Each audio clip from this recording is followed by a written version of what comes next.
ఎజెండాలు ఈ అంశాన్ని విశ్లేషించడానికి ఈరోజు స్టూడియోలో తెలంగాణ ప్రజా సంఘాల జేఏసీ చైర్మన్ బెల్యాన్ నాయక్ గారు, అదేవిధంగా తెరాస నాయకులు కాచం సత్యనారాయణ గారు, రాజకీయ విశ్లేషకులు జ్వాల నరసింహారావు గారు సిద్ధంగా ఉన్నారు. ముందుగా కాచం సత్యనారాయణ గారు మీతో ప్రారంభిద్దాం. గట్టు మీద కూర్చొని చేపలు పట్టడం ఎంతో సమయంతో కూడుకున్న పని. కానీ కాలువల్లో గాలం వేస్తే, ఎస్పెషల్లీ వలస కాలువలో గాలం వేస్తే ఆ చేప తొందరగా దొరుకుతుంది. మీ నాయకుడు మౌనం వీడడానికి కారణాలేంటి? తొలి వికెట్ హరీశ్వర్ రెడ్డి అంటున్నారు, మరి మళ్ళీ వికెట్ కేకేనేనా? అంటే ముఖ్యంగా ఇక్కడ వలసలు గాలం వేయడం కాదు, తెలంగాణ ఉద్యమం కోసం గత 11 సంవత్సరాల నుండి చేస్తున్న క్రమంలో ఎన్నో ఆటుపోట్లు ఎదుర్కొన్నటువంటి సందర్భాలు, చాలా సందర్భాలు ఉన్నాయి. ఈరోజు హరీశ్వర్ రెడ్డి ఒక తొలి వికెట్ అని మీరు చెప్పిందని మేము తప్పబడుతున్నాం. హరీశ్వర్ రెడ్డి తొలి వికెటే కాదు, ఈరోజు తెలంగాణ ప్రజలు మొత్తం యావత్ తెలంగాణ రాష్ట్రాన్ని కోరుకుంటారు. నేను అడిగిందల్లా ఢిల్లీ రాయబారానికి వెళ్ళిన తర్వాత వాళ్ళేమో మేము ఎక్కడా ఆయన పిలవలేదంటారు. నేను తెలంగాణ ఇస్తానంటే ఢిల్లీ వెళ్ళనా అంటూ ఆయన వ్యాఖ్యలు చేస్తాడు. ఏ విధంగా అర్థం చేసుకోమంటారు? ఇప్పుడు వాయలార్ రవి ఏం మాట్లాడిండు, గులాం నబీ ఆజాద్ ఆయన వేరే తెలంగాణ అంటూ స్పష్టంగా అడిగాడు. దాని మీద సారి కూడా చెప్పినటువంటి సందర్భాలు మన మీడియాలో కూడా చూసినటువంటి సందర్భాలు ఉన్నాయి. ఈరోజు తెలంగాణ రాష్ట్రం ఇస్తే సంబరం చేసుకుంటాం, లేదంటే సమరానికి రెడీ అయినటువంటి సందర్భంలో జరుగుతున్నటువంటి ఉద్యమ నేపథ్యం. గత 11 సంవత్సరాలు ఎన్నో ఆటుపోట్లు ఎదుర్కొన్నటువంటి సందర్భం ఉంది, ఎన్నో అవమానాలకు గురైనటువంటి సందర్భం ఉంది, ఎన్నో ఉద్యమాలు చేసినటువంటి చరిత్ర కూడా ఉంది. ఈరోజు ఏకైక లక్ష్యం తెలంగాణ రాష్ట్రం రావాలని కోరుకుంటున్నటువంటి సందర్భంలో జరుగుతున్నటువంటి ఉద్యమం.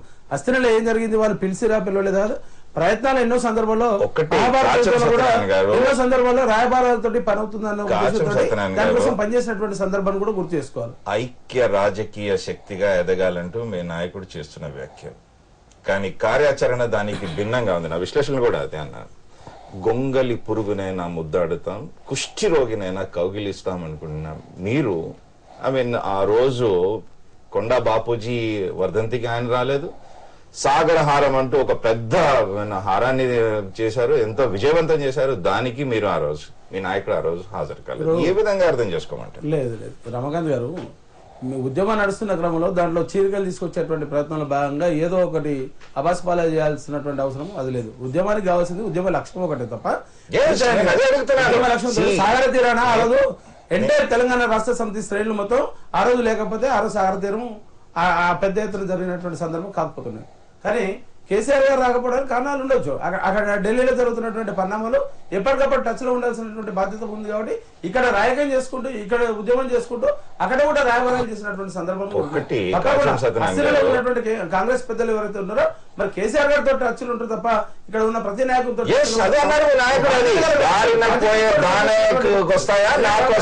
సంకేతాలు అన్నాడు. సరే, ఇప్పుడు కూడా అదే చెప్తున్నాడు. కేసీఆర్ గారు ఉద్యమ సంస్థ నడిపిస్తున్నారు కాబట్టి కేసీఆర్ గారికి సంకేతాలు వస్తాయి తప్ప ఎవరి వర్గాలకు రావాలని స్పష్టంగా చెప్పి. మరి ఇప్పుడు జరుగుతున్నది ఏంటి? ఇప్పుడు మరి జరుగుతున్నది ఏంటి? ఆ రాయబారం తిరుగు టపాలు మళ్ళీ వచ్చిందా? రమాకాంత్ గారు, చివరి వరకు కూడా ఎవరైనా రాయబారానికి మొగ్గు చూపుతారు తప్ప గొడవకు సన్నిధంగా. ఆ క్రమంలో జరుగుతున్నటువంటి ఉద్యమ నేపథ్యం ఎన్నో సందర్భాలు మరి అదే కాంగ్రెస్ ప్రభుత్వాన్ని మెడల్ నుంచి ఒప్పించినటువంటి సందర్భాలు కూడా ఉన్నాయి. దాన్ని కూడా చూసుకోవాలి. ఈ రోజు కూడా కాంగ్రెస్ కి ఆప్షన్ ఇచ్చారు. ఒకవేళ కనుక చివరి ప్రయత్నం మేము చేస్తున్నాం, ఇప్పుడు కూడా మీరు తెలంగాణ రాష్ట్రాన్ని ఇవ్వకపోతే ప్రజాక్షేత్రంలో మీకు బంధ పెట్టడం తప్పనిసరి అని చెప్పి చెప్తున్నాం. ఓకే, బెల్లయ్య నాయక్ గారు, వలస పక్షులు ఎక్కువ అవడంతో హరీశ్వర్ రెడ్డి గారు ఆయన ఈ పార్టీలో జాయిన్ అవుతానంటూ చెప్పలేదు. మీరు ఆయన నాయకుడి ఇంటికి వెళ్లి ఆయన ఒప్పించడం జరిగింది. ఆయనతో పాటు మరో 3 నేతలను కూడా ఒప్పించడం జరిగింది. నిన్న కేకే గారితో రాజకీయం నడిపించడం కూడా జరిగింది.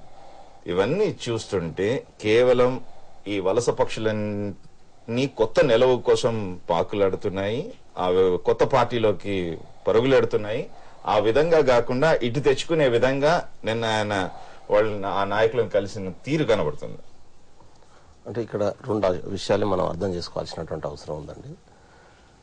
ఢిల్లీలో ఏం జరుగుతుంది, కాంగ్రెస్ పార్టీ తెలంగాణ విషయంలో కేంద్ర ప్రభుత్వం ఎట్లా వ్యవహరిస్తుంది అనేది ఒక అంశం అయితే, ఇవాళ కేసీఆర్ గారు హరీశ్వర్ రెడ్డిని మిగతా వాళ్ళని కలవడం వెనుక ఉన్నటువంటి ఉద్దేశాలు ఏంటి అనేది కూడా చాలా స్పష్టంగా మనం చూడొచ్చు. ఇక్కడ తెలంగాణ ప్రాంతంలో గానీ ఆంధ్రప్రదేశ్ లో ప్రాంతంలో గానీ ఒక ఎన్నికల వాతావరణం మొదలైంది. ఎగ్జాక్ట్లీ పార్టీల్ని బలోపేతం చేసుకునేటటువంటి పని మొదలైంది.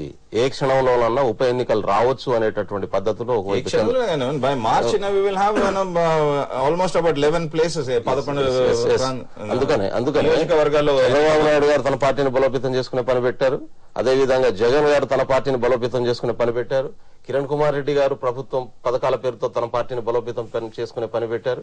అందుకని కేసీఆర్ గారు కూడా తన పార్టీని బలోపేతం చేసుకునేటటువంటి పనిలో దిగారు. నంబర్ 1. రెండోది, అయితే ఇక్కడ మనం అనుమానించాల్సినటువంటి అవసరం ఏముంది, ఏ పాయింట్ మీద అనుమానం పడాల్సినటువంటి అవసరం ఉందంటే, ఢిల్లీలో నిజంగా తెలంగాణ ఇచ్చేస్తే పార్టీని మర్జ్ చేస్తానని చెప్పొచ్చిన తర్వాత ఇంతవరకు సైలెంట్ గా ఉన్నాడు. అక్కడ తెలంగాణ ఇమీడియట్ గా వచ్చే పరిస్థితి లేదనేటటువంటి పరిస్థితి తెలిసి, ఒకవేళ అది వచ్చే లోపే ఇక్కడ టీఆర్ఎస్ పార్టీ గానీ తెలంగాణ ప్రాంతంలో మిగతా పార్టీలు బలోపేతం అయితే నీకు టీఆర్ఎస్ కు బలం లేదు అనేటటువంటి పద్ధతిలో రేపు కాంగ్రెస్ రిజెక్ట్ చేసే అవకాశం ఉందని భావించి కూడా ఇవాళ పార్టీని బలోపేతం చేసుకునే పనిలో టీఆర్ఎస్ పడ్డట్టుగా మనం గమనించవచ్చు. రెండోది, ఇంకో పాయింట్ ఏంటంటే, తెలంగాణ విషయంలో కేంద్ర ప్రభుత్వం మొదటి నుంచి కూడా స్వార్థపూరితమైనటువంటి పెట్టుబడిదారుల ప్రయోజనాన్ని కాపాడేటటువంటి పద్ధతిలోనే వ్యవహరిస్తుంది. ఉద్యమం బలంగా ఉంటే కేసీఆర్ గారు ఢిల్లీ పోయి బతలాడి చర్చలు జరపాల్సినటువంటి అవసరం లేదు. 1969 మే 1వ తారీఖు నాడు ఇక్కడ హైదరాబాద్ లో మార్చి జరిగితే ఆ రోజు ప్రధానమంత్రిగా ఉన్నటువంటి ఇందిరాగాంధీ గారే హైదరాబాద్ కు వచ్చి ఎయిర్పోర్ట్ లో ఉద్యమ నాయకులకు పిలిపించుకొని బతలాడి చర్చలు జరిపినటువంటి సందర్భం మనం చరిత్రలో చూపించాం. కాబట్టి ఇవాళ కూడా ఇక్కడ సీరియస్ మూవ్మెంట్ లో కనుక దిగితే అనివార్యంగా కేంద్ర ప్రభుత్వం ఇక్కడికి వచ్చి చర్చిస్తుంది. చర్చలు వదలట్లేదు నేను, చర్చలు అవసరమే, కానీ చర్చలు బతలాడి చేసుకోవడం వల్ల ఫలితం రాదు. ఉద్యమ బలం ద్వారా మాత్రమే ఇక్కడ తెలంగాణ సాధించుకోగలం. ఉద్యమ బలం రాజకీయ ఉద్యమ శక్తిగా, ముందు ఉద్యమ శక్తి, ఆ తర్వాతనే రాజకీయ శక్తి. రెండో కన్ఫ్యూజన్ కూడా ఉందనుకుంటున్నాను నేను టీఆర్ఎస్ పార్టీలో గానీ కేసీఆర్ గారిలో గానీ. ఒకటి, ఎన్నికల పద్ధతిలో తెలంగాణను సాధించుకోవాలన్నా, ఉద్యమ పద్ధతిలో తెలంగాణను సాధించుకోవాలన్నా. ఎన్నికల పద్ధతిలో సాధించుకోవాలని మొదటి నుంచి కేసీఆర్ గారు చెప్తున్నారు. ఉద్యమం ద్వారా వచ్చే ఎన్నికల పద్ధతిలో సాధించుకోవాలంటారు.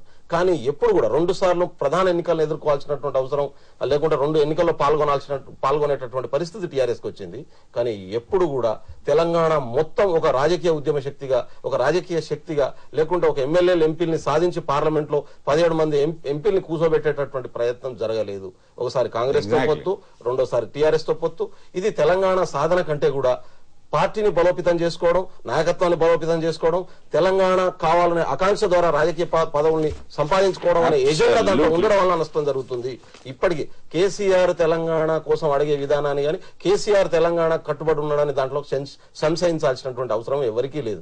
కానీ ఆ అనుసరిస్తున్న వ్యూహం వల్ల జరుగుతున్న నష్టాన్ని రెక్టిఫై చేసుకోవాల్సినటువంటి అవసరం ఉందని నేను భావిస్తున్నాను. కేసీఆర్ గారు కూడా అటువైపు ఆలోచించాలని చెప్పి కోరుతా ఉన్నాను. ఓకే, జ్వాల నరసింహారావు గారు, నా విశ్లేషణ విన్నారు. And I raised 8 valuable questions. ప్రశ్నలు అడగడం నా బాధ్యత.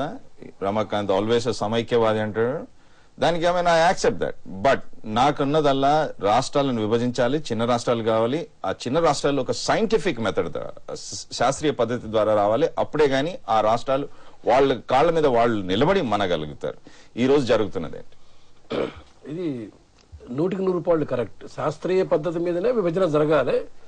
చిన్న రాష్ట్రాల ఏర్పాటుకు మీరు వ్యతిరేకం కాదంటున్నారు, కానీ చిన్న రాష్ట్రాలు సైంటిఫిక్ గా జరగాలంటే అది పక్కన పెడితే, నేను చాలా ఆశ్చర్యకరమైన విషయం ఏంటంటే, ఒక జేఏసీ నాయకుడిగా నాయక్ గారు చంద్రశేఖరరావు గారిని అంతో ఇంతో తప్పుపట్టే ప్రయత్నం ఎందుకు చేస్తున్నారనేది అర్థం కావట్లేదు.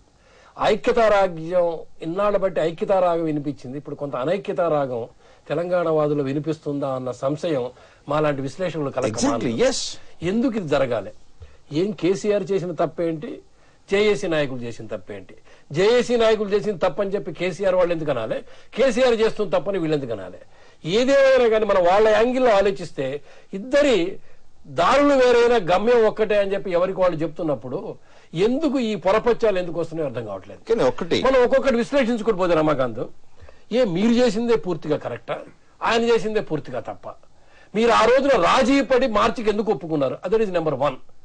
పోనీ ఒప్పుకున్నారు అనుకోండి, ఒప్పుకున్న తర్వాత మార్చి కూర్చున్న తర్వాత ఎందుకు వెంటనే మీరు 7 గంటలు దాన్ని 1 గంట దాకా ఎక్స్టెండ్ చేస్తామన్నారు? ఎక్స్టెండ్ చేసిన తర్వాత దాన్ని ఎందుకు నిలుపుకోలేకపోయినారు అని తప్పు పట్టొచ్చుగా వాళ్ళు. కానీ వాళ్ళు తప్పు పట్టరు. వాళ్ళు ఏమంటున్నారు, వాళ్ళు మేము ఒకవైపు ఉద్యమం జరగాలి. ఇప్పుడు ఇవాళ ఏమైంది, వ్యక్తి ప్రాధాన్యం పోయిందండి. ఇవాళ కేకే వచ్చినా, హరీశ్వర్ రెడ్డి వచ్చినా, రమాకాంత్ వచ్చినా, నాయక్ వచ్చినా రాకపోయినా ఈ ఉద్యమం ఆగదు.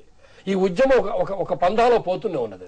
అయితే తెలంగాణ రాష్ట్రం ఏర్పాటవుతుందా కాదా ఈ ఉద్యమం వల్ల అన్న ప్రశ్నకు జవాబు ఇదమిద్దంగా లేదు. కానీ ఉద్యమం అయితే ఆగదు, ఉద్యమం నడుస్తూనే ఉంటుంది. అయితే ఈ ఉద్యమం ఉధృతి ఎంతవరకు ఉంది?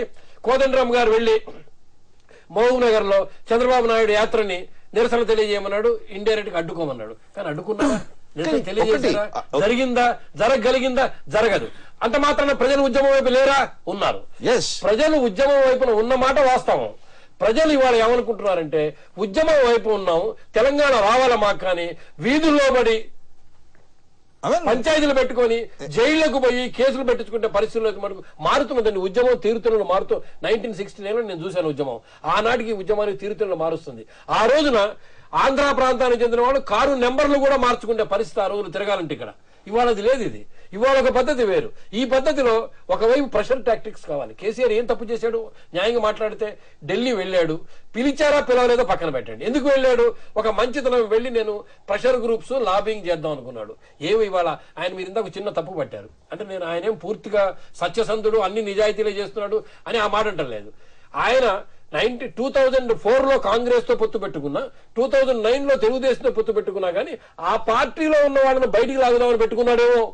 ఎందుకు అనుకోకూడదు అట్లా? అదేవిధంగా ఐక్యతా రాగం వినిపించండి. ఇవాళ కేకే టీఆర్ఎస్ రావాల్సిన పని ఎక్కడి నుంచి రావాలి ఐక్యతా రాగం? టీజేఏసీకి మీరు పెంచి దాన్ని రూపొందించి పెంచి దాన్ని పటిష్టపరిచింది ఎవరు? కేసీఆర్. ఈ రోజు మళ్ళీ దాన్ని మీరు ఎందుకు దూరం పెడుతున్నారు? సో నేనేదంటే కేసీఆర్ మీద అనుమానం మీరు వద్దు, మీ మీద మీకు తెలంగాణ ఉద్యమం తెలంగాణ బలపడాలి. కేసీఆర్ మీరు ఏమన్నారు? ఆయన చిత్తశుద్ధిని శంకితం అభిజయం అంటారు. ఆయన ఏమంటున్నాడు? ఆయన ఇక్కడ మార్చి పెడితే ఢిల్లీలో కూర్చున్నాడు. అది ఢిల్లీలో కూర్చోడం ఎంత తప్పో మీరు ఆయన్ని ఒకరు నిరుత్సాహపరచడం కూడా అంతే. ఇంతవరకు వచ్చిన ఉద్యమాన్ని దయచేసి వ్యక్తిగత కారణాలు కానివ్వండి, ఈగో కారణాలు కానివ్వండి, మరే కారణాలు కానివ్వండి, ఆ కారణాల వల్ల ఇప్పుడు రమాకాంత్ ఏమంటున్నాడు? రమాకాంత్ సమైక్యతవాది కావచ్చు, కానీ తిన్న రాష్ట్రాలను వ్యతిరేకం కాదంటున్నాడు. ఇలాంటి వాళ్ళని మీరు న్యూట్రలైజ్ చేయాలి. ఎక్కడ చేయాలి? మనం న్యూట్రలైజ్ శాస్త్రీయ పద్ధతి ఇచ్చినప్పుడు ఏ శాస్త్రీయ పద్ధతి?